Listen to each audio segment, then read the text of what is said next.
अऊज़ु बिल्लाहि मिनश्शैतानिर्रजीम बिस्मिल्लाहिर्रहमानिर्रहीम रब्बि इश्रह ली सदरी व यस्सिर ली अमरी वहलुल उक़दतम मिन लिसानी यफ़क़हू क़ौली आमीन या रब्बिल आलमीन। कुरान पाक की कुल 114 सूरतें हैं और सूरह तौबा के अलावा हर सूरत के शुरू में बिस्मिल्लाह लिखी हुई है। सूरह तौबा के शुरू में बिस्मिल्लाह ना लिखने की वजह ये बयान की जाती है। हज़रत उस्मान इब्न अफ़्फ़ान रज़ियल्लाहु अन्हु से जब पूछा गया कि बाकी सूरतों में तो बिस्मिल्लाह लिखी लेकिन सूरह तौबा के शुरू में बिस्मिल्लाह क्यों नहीं लिखी, तो आपने फरमाया कि बाकी सूरतों के शुरू में हमने नबी पाक सल्लल्लाहु अलैहि वसल्लम से बिस्मिल्लाह सुनी और सूरह तौबा की इब्तिदा में हमने बिस्मिल्लाह नहीं सुनी। मुफस्सिरीन कराम रहमतुल्लाह इनकी हिकमत ये बयान करते हैं इस बात की कि बिस्मिल्लाह में अल्लाह ताला की रहमत का ज़िक्र है। इसमें अल्लाह की सिफ़त रहमान और रहीम का बयान हुआ है और जबकि सूरत में मुशरिकीन के लिए कत्लेआम का जिक्र किया गया है और इस सूरत के आगाज़ में ही अल्लाह ताला ने काफ़िरों और मुशरिकीन से बेज़ारी का इज़हार किया है कि काफ़िरों और मुशरिकीन से अल्लाह बेज़ार है, तो जिनसे रब बेज़ार हो जाए वो रहमत के मुस्तहिक तो हो ही नहीं सकते। और बिस्मिल्लाह में अल्लाह की रहमान और रहीम सिफ़त बयान की गई है और अल्लाह की इस सिफ़त के मुनाफी है कि हम इस सूरत के शुरू में बिस्मिल्लाह पढ़ें। जैसे हज़रत अली ने भी फरमाया कि ये सूरत तो नंगी तलवार लेकर नाजिल हुई है। अब इसमें एक और मसला समझने की ज़रूरत है कि जैसे मैंने इस सबक के आगाज़ में आऊज़ु बिल्लाह और बिस्मिल्लाह दोनों पढ़ी। मसला ये है कि अगर तो कोई पीछे से कुरान पाक पढ़ता आ रहा है और बीच में अब सूरह तौबा का आगाज़ हुआ है तो अब वो बिस्मिल्लाह नहीं पढ़ेगा, लेकिन अगर हम कुरान पाक को खोलते हैं तो हमें आऊज़ु बिल्लाह भी पढ़नी है और बिस्मिल्लाह भी पढ़नी है। जैसे कुरान पाक में अल्लाह ने कहा कि फ़इज़ा क़रअतल क़ुरआन फ़स्तइज़ बिल्लाह, कि जब तुम कुरान पढ़ो तो आऊज़ु बिल्लाह पढ़ो। और हदीस पाक में आता है कि हर ज़ीशान काम जो बिस्मिल्लाह से ना शुरू किया जाए वो बेबरकत होता है। तो अब चूँकि हमने अभी कुरान पाक खोला और उसका आगाज़ कर रहे हैं सूरत का, तो इसलिए हमने बिस्मिल्लाह और आऊज़ु बिल्लाह भी पढ़ी। इस सूरत के आगाज़ में थोड़ा सा हमें बैकग्राउंड समझ लेना चाहिए, इस तरह हमारे लिए इन आयात को समझना आसान हो जाएगा। कुरैश मक्का के साथ सुलह हुदैबिया के मुकाम पर 6 हिजरी में 10 साल का मुआहदा हुआ था। उस मुआहदे में एक शिक ये थी कि जो हमारे हलीफ और दोस्त हैं वो भी इस मुआहदे में शरीक हैं, तो इनके ख़िलाफ़ कोई कार्रवाई नहीं की जाएगी। इसी तरह जो आपके दोस्त और हलीफ हैं हम उनके ख़िलाफ़ कोई कार्रवाई नहीं करेंगे। कबीला बनु बकर ये कुरैश का हलीफ था यानी तरफदार था और कबीला बनु खुज़ा ये अगरचे काफिर था लेकिन ये मुसलमानों का हमदर्द और दोस्त था। सुलह हुदैबिया के कुछ ही अरसे बाद बनु बकर और बनु खुज़ा में लड़ाई हो गई और ये ज़्यादती बनु बकर ने की थी। तो इसमें मक्के वालों ने हर तरह से बनु बकर की मदद की, असलहा दिया, माली इमदाद की। हालांकि मुआहदे के मुताबिक वो ऐसा नहीं कर सकते थे।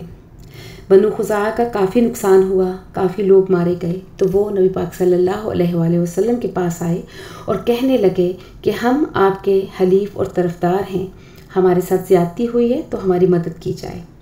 आपने तहकीक की, वाकई उनकी बात ठीक थी, तो आपने अपना एक नुमाइंदा मक्का भेजा और उनसे ये कहा कि आपने हमारे हलीफ कबीले पर ज़्यादती की है और उनके कुछ आदमियों को भी कत्ल कर दिया गया है, लिहाजा इन आदमियों के कायदे के मुताबिक दियत अदा करो वरना समझो कि ये मुआहदा ख़त्म हो गया। मक्के वालों ने जज्बात में आकर कह दिया कि ठीक है, आज से ये मुआहदा ख़त्म हो गया। जब आप सल्लल्लाहु अलैहि वसल्लम के नुमाइंदे वापस आए तो मुशरिकीन दारुन नदवा में जमा हुए, तो उनको अपनी गलती का एहसास हुआ कि उनको इस तरह मुआहदा ख़त्म नहीं करना चाहिए था और ये उनके हक़ में बेहतर नहीं है।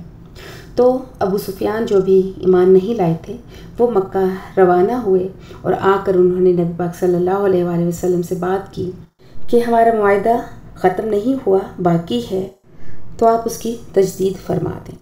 तो आप सल्लल्लाहु अलैहि वसल्लम ने कहा कि अगर ऐसा है तो फिर खून बहा अदा करें, मगर अबू सुफियान ने इस चीज़ को नहीं माना। तो एक तो ये था, दूसरा इसके अलावा 2 कबीले थे, बनु फामुरा और बनु मुदलिज, इनके साथ ही मुआहदा था और ऐलान बरात के वक्त ان کے معاہدے کے ابھی 9 مہینے باقی تھے اور انہوں نے کسی قسم کی خلاف ورزی نہیں کی تھی۔ ان کا ذکر بھی اگلی آیات میں آئے گا کہ تمہارے ساتھ معاہدہ برقرار ہے، اپنی مدت تک اس کو پورا کرو، اور جن کے ساتھ معاہدہ نہیں تھا ان کو 4 مہینے کی مہلت دے دی گئی۔ اور تیسرا گروہ وہ تھا کہ جن کے ساتھ کوئی معاہدہ نہیں تھا۔ تو یہ آخری حج جو مشترکہ حج تھا جس میں کفار، مشرکین اور مسلمان سب شامل ہوئے تھے 9 ہجری میں، تو اس میں یہ اعلان کروا دیا گیا کہ آئندہ سے جن کے ساتھ معاہدہ ہے، جنہوں نے کوئی خلاف ورزی نہیں کی، وہ اپنی مدت کو پورا کریں، اور جن کے ساتھ کوئی معاہدہ نہیں ان کو 4 مہینے کی مہلت دے دی گئی۔ اللہ پاک فرماتے ہیں براءۃ من اللہ و رسولہ، بیزاری کا اعلان ہے اللہ اور اس کے رسول کی طرف سے، الی الذین، ان لوگوں کی طرف، عاہدتم من المشرکین، کہ جن کے ساتھ تم نے معاہدہ کیا ہے مشرکوں میں سے، کہ ہم اب معاہدے کے بالکل پابند نہیں کیونکہ انہوں نے اپنے معاہدے کی پاسداری نہیں کی تھی۔ فسیحوا فی الارض، چلو پھرو زمین میں، 4 اشہر، 4 مہینے، وعلموا، اور جان لو، انکم، یہ کہ تم غیر معجز اللہ، نہیں عاجز کر سکتے اللہ کو، وان اللہ، اور یہ کہ اللہ مخزی الکافرین، رسوا کرنے والا ہے کافروں کو، یعنی اللہ کی طرف سے آخری عذاب کی قسط مشرکین پر آ کر رہے گی۔ وَأَذَانٌ مِّنَ اللَّهِ، اور اعلان ہے اللہ وَرَسُولِهِ، اور اس کے رسول کی طرف سے، إِلَى النَّاسِ، لوگوں کو، یوم الحج الأکبر، بڑے حج کے دن پر۔ یہاں پر ایک چیز اور سمجھ لیں کہ یہاں پر جو اللہ نے کہا حج الاکبری، اس سے حج اکبر سے مراد ہے حج کا دن۔ اکثر لوگ یہ سمجھتے ہیں کہ جو حج جمعے کے دن ہو وہ حج اکبر ہے، جبکہ ایسا نہیں ہے۔ اصل میں حج کے دن کو حج اکبر اور عمرے کو حج اصغر کہتے ہیں۔ تو آگے فرمایا ان اللہ، بے شک اللہ، بریء من المشرکین، بیزار ہے مشرکوں سے، ورسولہ، اور اس کا رسول بھی۔ فإن تبتم، پس اگر تم توبہ کر لو، فہو خیر لکم، تو یہ تمہارے حق میں بہتر ہے۔ وإن تولیتم، اور اگر تم اعراض کرو گے، یعنی ایمان سے منہ موڑو گے، کفر اور شرک پر ڈٹے رہو گے، تو فاعلموا، پس جان لو، انکم، یہ کہ تم غیر معجز اللہ، بے شک اللہ کو عاجز نہیں کر سکتے۔ وبشر الذین، اور آپ خوشخبری سنا دیں ان لوگوں کو، کافروا، جو کافر ہیں، بعذاب علیم، دردناک عذاب کی۔ تو یہ بیزاری کا اعلان ان مشرکین کے ساتھ تھا کہ جنہوں نے اپنے عہد کو توڑ دیا تھا۔ آگے ہے کہ الا الذین عاہدتم من المشرکین، مگر وہ لوگ کہ جن سے تم نے معاہدہ کیا مشرکوں میں سے، ثم لم ينقصوکم شیئا، کہ پھر انہوں نے تمہارے ساتھ کوئی کمی نہیں کی۔ یہاں پر اشارہ ہے قبیلہ بنو فامورہ اور قبیلہ بنو مدلج کا، کہ ان کے ساتھ جو معاہدہ تھا اب اس کو ختم ہونے میں 9 مہینے باقی تھے اور انہوں نے اپنے معاہدے میں کوئی کمی نہیں کی تھی۔ وَلَمْ يُظَاهِرُوا عَلَيْكُمْ أَحَدًا، اور نہ امداد کی تمہارے خلاف کسی کی، جیسے مکہ والوں نے قبیلہ بنو خزاعہ کے خلاف بنو بکر کی کھل کر امداد کی تھی۔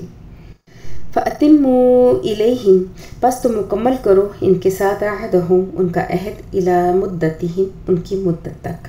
ان اللہ، بے شک اللہ، یحب المتقین، محبت کرتا ہے پرہیزگاروں سے۔ جب پہلی آیت سے لے کر 6 نمبر آیت نازل ہوئی تو حضرت ابوبکر امیر حج بن کر جا چکے تھے۔ پھر آپ صلی اللہ علیہ وآلہ وسلم نے حضرت علی کو یہ پیغام دے کر بھیجا، کیونکہ عرب کا یہ اصول تھا کہ جب کسی شخصیت کی طرف سے کوئی بہت بڑا اعلان کیا جاتا تو وہ اعلان کوئی قریبی عزیز ہی کر سکتا تھا۔ تو اللہ پاک نے یہ فرمایا کہ فَإِذَا انْسَلَخَ الْأَشْهُرُ الْحُرُمُ، کہ پس جس وقت گزر جائیں عزت والے مہینے، عزت والے مہینے ذیقعدہ، ذی الحج، محرم اور رجب ہیں، اور ان مہینوں کی عزت مشرکین اور کفار بھی کیا کرتے تھے۔ فرمایا فَاقْتُلُوا الْمُشْرِكِينَ، پس قتل کرو مشرکوں کو، حیث وجدتموہم، جہاں بھی تم ان کو پاؤ، فَخُذُوہم، اور ان کو پکڑو، وَاحْصُرُوہم، اور ان کا محاصرہ کرو، وَاقْعُدُوا لَہُم، اور بیٹھو ان کے لیے، کل مرصد، ہر گھات میں، کہ جنہوں نے معاہدے کیے اس کی پاسداری نہیں کی تو ان کا گھیراؤ کرو اور ان کو پکڑو، اور جہاں بھی ان کو پاؤ ان کو قتل کر دو۔ اور یہ بہت بڑی رسوائی تھی مشرکین کے لیے جب حضرت علی نے یہ آیات سنائی۔ फ़इन ताबू, बस अगर वो तौबा करें, वक़ामुस सलाता, और कायम करें नमाज, व आतउज़ ज़काता, और दें ज़कात, फ़खल्लू सबीलहुम, तो छोड़ दो उनका रास्ता।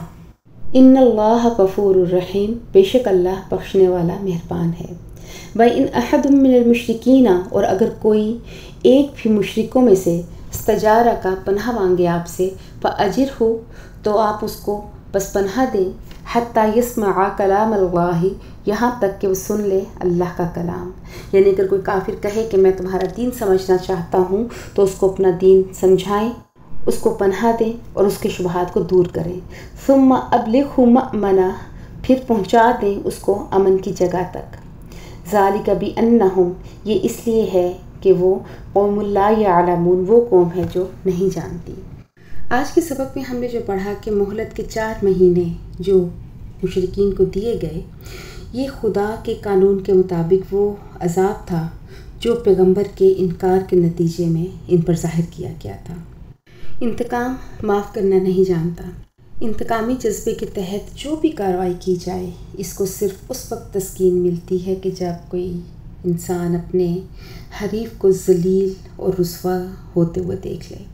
मगर अरब के मुशरिकीन के ख़िलाफ़ जो भी अल्लाह और अल्लाह के रसूल ने कार्रवाई की, इसका ताल्लुक़ किसी किस्म के इंतकाम से नहीं था, बल्कि वो सरासर हकीकत पसंदाना असूलों पर मबनी था। यही वजह है कि इतने शदीद हुक्म के बावजूद इनके लिए ये गुंजाइश हर वक्त बाकी थी कि वो दीन इस्लाम को इख्तियार करके अपने आप को सज़ा से बचा लें और इस्लाम में दाखिल होकर इज़्ज़त की ज़िंदगी हासिल कर लें। किसी की तौबा के कबूल होने के लिए सिर्फ 2 अमली शर्तों का होना काफ़ी है, नमाज और ज़कात। और आज ये देखें कि क्या हम इन दोनों शराइत पर पूरे उतरते हैं। इन आयात में तमाम ज़िक्र मुशरिकीन मक्का और कुफ़ार के बारे में था, मगर ये बात पढ़ने के बाद कि अल्लाह ताला ने उनके लिए क्या 2 शराइत रखी, नमाज और ज़कात, तो जब मैं अपने इर्द गिर्द देखती हूँ तो आज के मुसलमान के लिए नमाज बहुत भारी हो गई है और इसी तरह ज़कात भी। अल्लाह पाक हमें हमारे गुनाहों को बख्श दे और हमें अपने इनाम याफ्ता बंदों में शामिल कर ले। व आखिर दावाना अनिल हम्दुलिल्लाहि रब्बिल आलमीन।